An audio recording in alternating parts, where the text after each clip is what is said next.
महाराष्ट्रातील नागपूर रेल्वे स्थानकांपैकी एका फलाटावर डस्टबिन ठेवण्यात आला होता.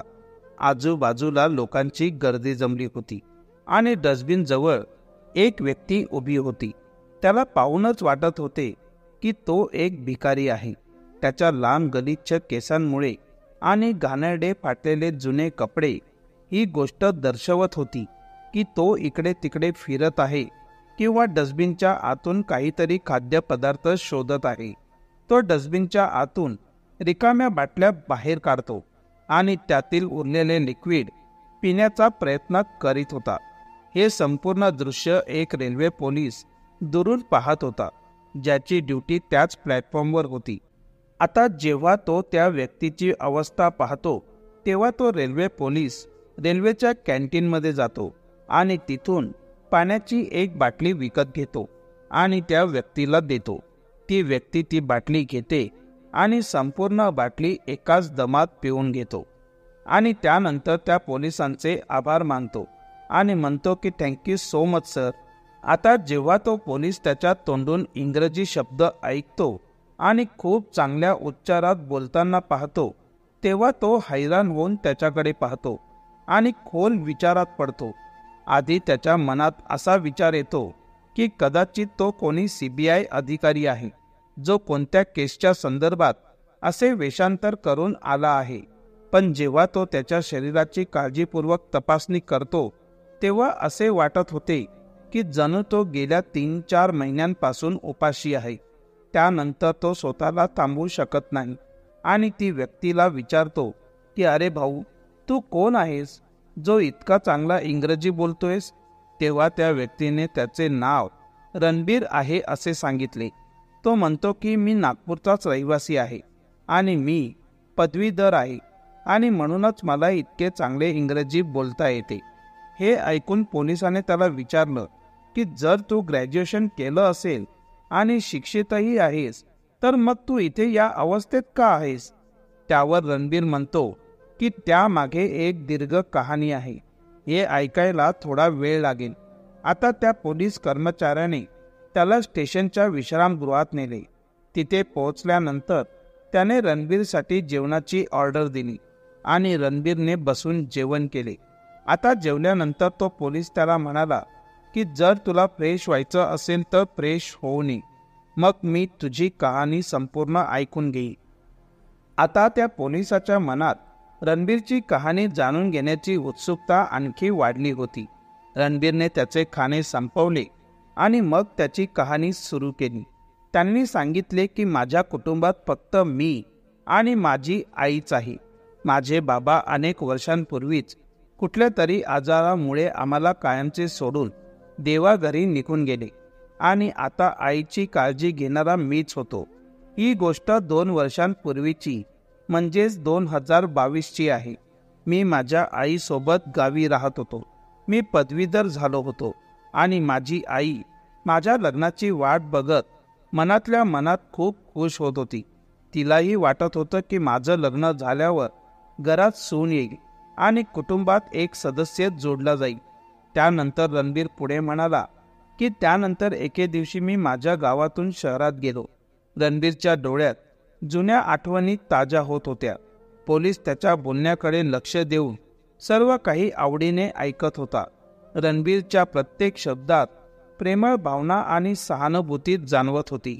रणबीर म्हणाला की मी माझ्या गावापासून शहराचे अंतर 8 किलोमीटर दूर आहे. एक दिवस मला माझ्या घरासाठी काही सामान हवं होतं. मी शहरातील बाजारपेठेतील ATM मधून पैसे काढायला गेलो होतो. पैसे काढल्यानंतर मी माझ्या गावाकडे परतण्यासाठी एका राईडची वाट पाहत उभा होतो. मी माझ्या गावाच्या वाटेवर उभा होतो आणि बाईक, ऑटो किंवा कारची वाट पाहत होतो. अनेक वाहनांना थांबवण्याचे संकेत दिले पण कोणीही थांबले नाही. तेव्हा मला एक कार दिसली. तिला येताना पाहून मी तिला माझा हात दिला आणि थांबण्याचा सिग्नल दिला. गाडी थांबली आणि मी त्यांच्याकडून लिफ्ट मागितली आणि त्यांनीही मला त्यांच्या गाडीत बसवले. गाडीत बसताना मी त्यांना सांगितले की मला थोडं पुढे माझ्या गावाजवळ उतरायचे आहे. रणबीर पुढे म्हणाला की जेव्हा मी गाडीत बसत होतो तेव्हा मी पाहिले की त्यात 3 लोक बसलेली होती आणि ते विचित्र भाषा बोलत होते. ती भाषा ना मराठी होती, ना हिंदी, ना इंग्रजी. मला ती भाषा अजिबात समजत नव्हती. ते बसून काहीतरी खात होते आणि नंतर त्यांनी ते खात असलेली वस्तू माझ्याकडे देत सरकवली. रणबीरने थोडा वेळ आपले बोलणे थांबवले. जणू काही त्याला काहीतरी वेगळं आठवल्यासारखं वाटत होतं. आता तो पोलीस त्याच्या कथेत पूर्णपणे हरवला होता. आता त्याला पुढे काय झालं असावं ते जाणून घ्यायचं होतं. तेव्हा रणबीर पुढे म्हणाला की त्या लोकांनी जेव्हा मला खाण्याचे पदार्थ दिले तेव्हा मी ते थोडे खाल्ले, पण ते खाल्ल्यानंतर थोड्या वेळाने मला विचित्र वाटू लागलं आणि मग अचानक मी बेशुद्ध पडलो. मी डोळे उघडले तेव्हा मी स्वतःला एका अस्वच्छ आणि दुर्गंधीयुक्त शौचालयात कुलूप लावलेले आढळलो. त्यातून खूप घाण वास येत होता आणि मला कुठे आणून बंद करून ठेवलं आहे ते मला कळतच नव्हतं.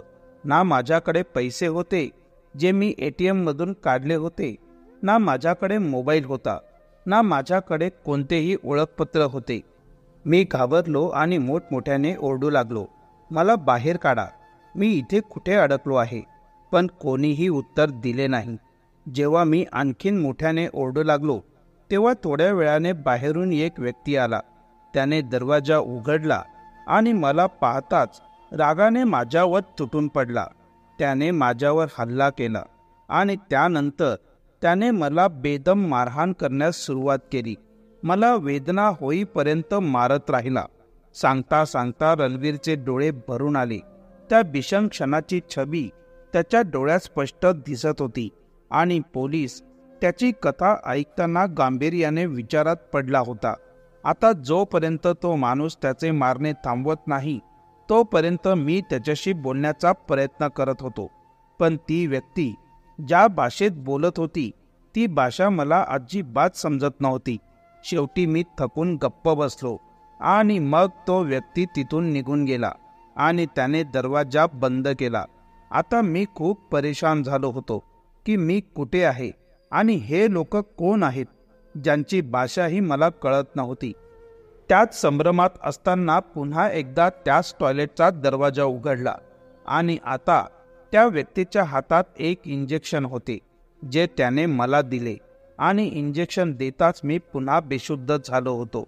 यावेळेस जेव्हा माझे डोळे उघडले तेव्हा संध्याकाळ झाली होती आणि मी स्वतःला एका रिकाम्या खोलीत बघितले. मला खूप भूक लागली होती, त्यामुळे मी आता जोरजोरात दरवाजा वाजवू लागलो आणि म्हणू लागलो की मला खूप भूक लागली आहे, मला काहीतरी जेवायला द्या. आता माझा आवाज ऐकून बाहेर ज्या लोकांनी मला बंद करून ठेवले होते त्या लोकांनी येऊन दरवाजा उघडला. पण जसं ते काही बोलायला लागले मला त्यांची भाषा अजिबात समजली नाही आणि तेही माझी भाषा समजले नाहीत. यामुळे रागाच्या भरात तो मला मारहाण करू लागला आणि माझे तोंड देखील बंद केले. आता मात्र मी घाबरून घाबरून शांतपणे खोलीत पडून राहू लागलो. थोड्या वेळाने दरवाजा पुन्हा उघडला आणि त्यांनी माझ्यासाठी थोडे जेवण आणून दिले. आता मी ते जेवण जेवलो, पण आता मला आतून खूप भीती वाटत होती. अखेर मी पुन्हा पुन्हा असाच विचार करत होतो की मी नक्की कुठे आहे आणि मी इथे कसा पोहोचलो. मला हे सर्व काही दुःस्वप्न असल्यासारखे वाटत होते, पण माझ्यासोबत जे काही घडत होतं ते सर्व वास्तव होतं. थोड्याच वेळात पुन्हा एकदा दरवाजा उघडला आणि तोच व्यक्ती एक आणखीन इंजेक्शन घेऊन माझ्या जवळ आला आणि त्याने मला ते नशेचे इंजेक्शन लावले. इंजेक्शन लागताच मी पूर्णपणे बेशुद्ध झालो होतो आणि त्या खोलीत खाली जमिनीवर बेशुद्धावस्थेत पडलेलो होतो. दुसऱ्या दिवशी सकाळी सूर्याच्या पहिल्या किरणांसह काही लोक तिथे आले आणि त्यांनी मला जबरदस्तीने उचलून सोबत घेऊन गेले. ते लोक मला एका बांधकाम साईटवर घेऊन गेले जिथे माझ्यासारखे बरेच लोक उपस्थित होते. तिथे पोहोचल्यानंतर मलाही या सर्वांसोबत काम करावे लागले. त्या लोकांच्या देखरेखीखाली सर्व मजूर काम करत होते जेणेकरून कोणीही पळून जाऊ नये. आता मलाही हळूहळू ही गोष्ट समजली होती की तिथे बाकीच्या लोकांनाही कदाचित अशाच पद्धतीने आणले गेले असावे. दिवसा ते सर्वजण तिथे काम करायचे आणि संध्याकाळी त्यांना पुन्हा त्याच खोलीत आणले जायचे आणि आणखीन एक इंजेक्शन देऊन झोपवले जात होते. अशाच तऱ्हेने दिवस जात होते. आता मला तिथे जवळपास 2 वर्ष झाली होती आणि या काळात मला दिलेले इंजेक्शन आता त्याचा परिणाम कमी दाखवू लागली होती. गेल्या 2 वर्षात मला इतके समजले होते की विरोध न करता शांतपणे काम करत राहिल्यास ते लोक माझ्यावर फारसं लक्ष देणार नाहीत. आता मला हे माहीत झालं होतं की जर मी त्या लोकांविरुद्ध आवाज केला किंवा त्यांचा विरोध केला तर ते लोक मला मारतील. म्हणून मी त्यांच्या म्हणण्यानुसार शांतपणे काम करू लागलो आणि यामुळे ते लोक आता माझ्याकडे कमी लक्ष देऊ लागले. आता त्या इंजेक्शनचा प्रभाव कमी होऊ लागला होता. एका रात्री माझे डोळे अचानक उघडले. डोळे उघडल्यावर मी पाहिलं की ज्या खोलीत मी बंद होतो त्याचे दार उघडे होते आणि बाहेर बसलेले लोकही झोपलेली होती. ही संधी पाहून मी गुपचूप तिथून पळून जाण्याचा निर्णय घेतला, कारण आता त्यांच्याकडे आणखी काही नवीन लोक देखील तिथे आलेली होती, ज्यांच्याकडे ते लोक अधिक लक्ष देत होते आणि त्यांच्यावर नियंत्रण ठेवण्यात व्यस्त होते आणि विचार करत होते की आता मी त्यांच्याकडे कायमस्वरूपी राहणार. पण मी या संधीचा फायदा घेत गुपचूप तिथून पळत सुटलो. आता मी विचार करू लागलो की आता कुठे जायचं, कारण या अनोळखी ठिकाणी मला कोणीही ओळखीचे वाटत नव्हते. आता जेव्हा मी तिथून बाहेर निघालो तेव्हा मी वेड्यासारखा इकडे तिकडे धावत सुटलो. पण ती जागा पूर्णपणे माझ्यासाठी नवीन होती. माझ्या चारही बाजूंना पाट्या दिसत होत्या, पण त्या पाट्यांवरची भाषा मला काही समजत नव्हती. हळूहळू मी एका रेल्वे रुळावर पोहोचलो. मी विचार केला की ट्रेन रुळावरून चालत कदाचित कोणत्या तरी स्टेशनवर पोहोचेन आणि तेथून कोणतीही ट्रेन पकडून मी माझ्या ठिकाणी पोहोचू शकेन, कारण मी शिकलेलो होतो. माझ्या मनात रेल्वे ट्रॅकचं अनुकरण करण्याचा विचार आला. मी रुळावरून चालत निघालो आणि शेवटी मी एका स्टेशनवर जाऊन पोहोचलो. स्टेशनवर पोहोचताच माझ्या लक्षात आले की मी भारताच्या इतर भागात कुठेतरी आहे. तिथली भाषा आणि बोली पूर्णपणे वेगळी होती. स्टेशनवरही लोक मला अनोळखी वाटत होते, पण माझ्या स्वतःच्या भाषेत कोणीही मला सापडत नव्हते आणि कोणीही माझे बोलणे समजून घेत नव्हता. हे पाहून मी ठरवले की मी इथून ट्रेन पकडून आपल्या क्षेत्रात पोहोचण्याचा प्रयत्न करेन. पण माझ्याकडे पैसे नव्हते आणि ही समस्या माझ्यासाठी आणखी एक मोठे आव्हान बनली होती, कारण खिशात पैसे नसताना ट्रेनने प्रवास करायचा तरी कसा. तरीही मी ठरवलं की मला या धोकादायक जागेतून बाहेर पडावंच लागेल. मला हे माहीत होतं की जर मी पळून गेलो आहे आणि ही बातमी त्या लोकांना कळाली तर ते लोक मला शोधत शोधत इथपर्यंत येऊन पोहोचतील आणि मला पुन्हा पकडून घेऊन जातील. आणि जर त्यांनी मला पकडले तर माझं काय होईल. म्हणून मी ट्रेनमध्ये चढायचे ठरवले. ट्रेनमध्ये चढल्यानंतर मी अनेकदा टॉयलेटमध्ये झोपायचो, तर कधी सीट खाली तर कधी दुसरीकडे. आणि जसजसा प्रवास करत राहिलो तशी मला भूक लागू लागली. तेव्हा मी कोणत्याही स्टेशनवर उतरून तिथे जेवणाच्या स्टॉलवरून काही खाण्यापिण्याची व्यवस्था करत होतो. पण मी कोणालाही कळू दिलं नाही की मी एक वेदनादायक परिस्थितीत आहे. आता मी कसाबसा माझा गंतव्यस्थानी पोहोचण्यासाठी वाट शोधत हळूहळू नागपूरला पोहोचलो. नागपूर रेल्वे स्थानकावर पोहोचल्यानंतर मला आता खूप भूक लागली होती. मी स्टेशनवर जवळच्या एका डब्यात जाऊन त्यातून काही खाण्यापिण्याच्या वस्तू शोधू लागलो. त्या डब्यात काही कोल्ड्रिंक्सच्या बाटल्या होत्या. त्यात उरलेले कोल्ड्रिंक्स उघडून मी प्यायला लागलो आणि हे पाहून रेल्वे पोलीस जो त्याच्या बाजूने चालला होता त्याच्या डोळ्यातून अश्रू येऊ लागले. तो रणबीरची संपूर्ण कथा ऐकतो आणि हे ऐकून त्याला खूप वाईट वाटते, कारण रणबीर सोबत जे घडलं ते खूप वाईट होतं.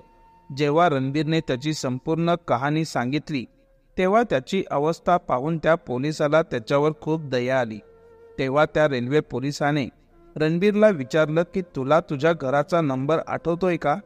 रणबीर थोडा वेळ गप्प बसला आणि मग म्हणाला की माझ्या घरचा नंबर माझ्या मोबाईलमध्ये होता, पण त्यांनी तो फोन माझ्याकडून काढून घेतला. आता तो नंबर मला आठवत नाही. शिवाय माझी आईसुद्धा अशिक्षित आहे, त्यामुळे तीसुद्धा मला नंबर मिळवू शकत नाही. पण मग तो त्याच्या स्मृतीवर जोर देतो आणि त्याला त्याच्या एका चुलत भावाचा नंबर आठवतो. यावर रेल्वे पोलीस कर्मचारी लगेचच त्यांचा फोन काढून तो नंबर डायल करतात. त्यांनी नंबर डायल केला तेव्हा रात्रीची वेळ होती. रणबीरच्या भावाला गौरवला फोन लागला होता. पोलीस गौरवला फोन करून रणबीरबद्दल विचारतात की तुम्ही रणबीरला ओळखता का? तेव्हा गौरव म्हणतो की हो सर, तो माझा भाऊ आहे, पण बराच काळ झाला तो बेपत्ता आहे. आम्ही त्याची हरवल्याची तक्रार देखील पोलिसांना दिली आहे. आता तुम्ही त्याच्याबद्दल का विचारत आहात? तेव्हा तो पोलीस सांगतो की इथे रेल्वे स्टेशनवर आम्हाला एक माणूस भेटला आहे जो स्वतःला रणबीर म्हणून घेतोय. त्यानंतर पोलीस रणबीरला फोन देतात. रणबीर आणि गौरवचे बोलणे ऐकल्यानंतर त्या दोघांनाही समजायला थोडा वेळ लागतो, कारण फोनवर बोलणे कठीण होते. त्यानंतर पोलीस कर्मचारी व्हिडिओ कॉल करतो आणि दोन्ही भाऊ एकमेकांना व्हिडिओ कॉलद्वारे फोनवर बोलू लागतात. गौरव थोडा वेळ काळजीपूर्वक त्यांच्याकडे बघतो आणि मग हळूहळू त्याला ओळखतो की तो प्रत्यक्षात त्याचा भाऊ रणबीर आहे. हे निष्पन्न होते. तो लगेच पोलिसांना सांगतो की होय सर, हा माझा भाऊ रणबीरच आहे. त्यानंतर दोन्ही भाऊ काही वेळ बोलतात आणि या संवादादरम्यान रणबीरच्या डोळ्यातून अश्रू वाहू लागतात. तर दुसरीकडे गौरवही रणबीरला समोर पाहून रडू लागतो, कारण इतक्या वर्षांनी दोघेही भाऊ एकमेकांना पाहून भावुक झाले होते. रणबीर आणि गौरवच्या डोळ्यातून अश्रू या कारणाने वाहत होते की 2 वर्षापासून ज्या व्यक्तीला त्यांच्या कुटुंबाने मृत मानले होते तो रणबीर परत आला होता. रणबीरला परत आलेलं पाहून संपूर्ण कुटुंब खूप खुश झाले होते. दुसऱ्या दिवशी पोलीस रणबीरला त्याच्या घरी घेऊन जातात. त्याच्या घरी पोहोचताच रणबीर त्याच्या आईला भेटतो. त्याला पाहताच त्याची आई ढसाढसा रडू लागते आणि पटकन आपल्या मुलाला मिठी मारते. ती पोलिसांच्या पाया पडून म्हणते की साहेब, तुमचे खूप खूप धन्यवाद की तुम्ही माझ्या मुलाला परत घेऊन आलात. त्यानंतर काही कागदोपत्री नोंद करून कारवाई केली जाते आणि ती पूर्ण झाल्यावर रणबीर त्याच्या घरी परत जातो. तो पुन्हा त्याच्या आईसोबत राहू लागतो. त्याला पुन्हा जीवनदान मिळाले होते आणि आता तो त्याच्या जुन्या आयुष्यात परतला होता. ही बातमी गावभर पसरली. लोक त्याला भेटायला येऊ लागले. हे जाणून घेण्याची लोकांना उत्सुकता होती की त्याच्यासोबत नेमके काय घडले आणि तो तिथे कसा पोहोचला आणि तिथून पळून इथपर्यंत कसा परत आला. रणबीर आता त्याची संपूर्ण कहाणी गावकऱ्यांना सांगतो आणि सांगतो की कसं त्या लोकांनी त्याला पकडले होते, कसा तो त्यांच्या जाळ्यात अडकला होता आणि तो त्यांच्या सापळ्यातून कसा सुटला आणि त्याने पुन्हा आयुष्य कसे सुरू केले. तसेच तो प्रत्येकाला हे देखील समजावून सांगतो की कोणत्याही अनोळखी व्यक्तीच्या फंदात पडू नका आणि तुमचे डोळे उघडे ठेवा. आता रणबीर त्याच्या अनुभवातून सगळ्यांना शिकवतो, चेतावणी देतो आणि सांगतो की कोणत्याही परिस्थितीत आशा सोडू नका. जेव्हा रणबीरने त्याची कहाणी सांगितली तेव्हा त्याने सर्वांना हे शिकवले की कोणत्याही अनोळखी वाहनात बसू नये. मला असं वाटलं होतं की माझं गाव अगदी समोरच आहे, हे लोक माझं काय नुकसान करू शकतात, पण त्यांनी माझ्या आयुष्यातील 2 वर्ष वाया घालवली. मी अशा गोष्टी केल्या ज्या मी आयुष्यभर विसरू शकत नाही. तो हे सुद्धा सांगतो की त्याने कसं विचार न करता त्या गाडीत बसण्याचा निर्णय घेतला आणि यामुळे त्याला 2 वर्ष त्रास आणि संघर्ष सहन करावा लागला. पोलीसही त्याच्याकडून अधिक माहिती मिळवण्यासाठी त्याची चौकशी करतात. तो कुठे गेला होता आणि ती जागा कशी होती हे जाणून घेण्याचा प्रयत्न करतात. परंतु रणबीरला फारसं काही आठवत नसले तरी जे काही त्याला आठवत होते त्याने ते पोलिसांना सांगितले. पोलीस या प्रकरणाची उकल करण्यात व्यस्त होते आणि त्यांचा उद्देश होता की त्या लोकांनी आणखीन काही लोकांना बंदी करून ठेवलं आहे का याची तपासणी करावी आणि जर असं असेल तर ते त्या लोकांनाही सोडवू शकतील. या दरम्यान पोलिसांची कारवाई सुरू होती आणि रणबीर त्याच्या घरी त्याच्या आईसोबत आनंदाने राहत होता. आणि आता तो प्रत्येकाला त्याची कहाणी ऐकवत होता आणि त्या कहाणीमध्ये एक खूप मोठी शिकवण लपलेली असायची। तर मित्रांनो, ही होती कहाणी रणबीरची, ज्याचे 2 वर्षांपूर्वी त्याच्या गावाजवळून अपहरण झाले होते आणि 2 वर्षांनी तो त्याच्या कुटुंबाकडे परतला होता। ही कथा केवळ रणबीरच्या दुःखद प्रवासाची नाही, तर कधीही एका अनोळखी व्यक्तींवर विश्वास ठेवू नये आणि नेहमी सावध राहावे हे देखील आपल्याला शिकवते। विशेषतः प्रश्न जर आपल्या सुरक्षेचा असेल तर। त्या दिवशी रणबीर जर त्या अज्ञात व्यक्तीसोबत गाडीत बसला नसता तर त्याच्या आयुष्यातील 2 वर्ष वाया गेली नसती। ही कथा आपल्याला हे देखील शिकवते की जीवनात कोणत्याही परिस्थितीत आपल्याला सतर्क राहायलाच पाहिजे आणि कोणत्याही परिस्थितीत आपण आपल्या सुरक्षेला प्राधान्य दिलेच पाहिजे। पोलिसांनीही रणबीरला मदत केली आणि त्यांचे धैर्य आणि समर्पण उल्लेखनीय होते। त्यांनी रणबीरला सुरक्षित घरी पाठवण्यात मदत तर केलीच, पण भविष्यात असे प्रकार थांबवता येतील यावरही लक्ष ठेवले। आम्ही तुम्हाला फक्त हेच सांगू इच्छितो की अशा प्रकारच्या कथा ऐकवून आम्हाला कोणालाही त्रास द्यायचा नाहीये। आमचा उद्देश फक्त एवढाच आहे की तुम्ही या कथेमधून काहीतरी शिकावे आणि ते आपल्या जीवनात लागू करावे। आमच्या प्रत्येक कथेमागे एक संदेश लपलेला असतो आणि रणबीरच्या या कथेतही आम्हाला ही शिकवण दिली आहे की कोणत्याही अनोळखी माणसापासून वाचणे आणि आपली सुरक्षावर लक्ष केंद्रित करणे किती गरजेचे असते। मित्रांनो, कधीच अनोळखी व्यक्तीसोबत प्रवास करू नका। ही गोष्ट सांगण्याचा माझा हेतू कोणाच्याही भावना दुखावण्याचा किंवा मन दुखावण्याचा अजिबात नव्हता। या मागचा उद्देश असा होता की तुम्ही नेहमी तुमच्या जीवनात सतर्क राहा, जागृत राहा, अलर्ट राहा, जेणेकरून तुम्ही जीवनातील कोणताही धोका टाळू शकता आणि सुरक्षित राहू शकता। ही संपूर्ण कथा ऐकून तुमच्या मनात नक्कीच असा विचार आला असेल की आयुष्यात कधीही कोणत्याही अनोळखी व्यक्तीशी संबंध ठेवू नका आणि नेहमी काळजी घ्या, तुमच्या सुरक्षेची काळजी घ्या। मित्रांनो, आपल्या चॅनलला दिलेल्या तुमच्या भरभरून प्रतिसादाबद्दल आणि प्रेमाबद्दल मी मनपूर्वक आभारी आहे। तुम्ही दाखवलेलं प्रेम शब्दात व्यक्त करणं कठीण आहे, पण तुमच्या या मोलाच्या पाठिंब्याबद्दल मी मनापासून आभार मानतो। तुमचं प्रेम असंच सदैव राहावं हीच माझी हात जोडून विनंती आहे। तुमच्या या प्रेमामुळेच आम्ही अधिकाधिक पुढे जाण्यासाठी प्रेरित होतो। आपण संपूर्ण कथा ऐकली त्याबद्दल आपल्या सर्वांचे मनापासून आभार। थँक्यू।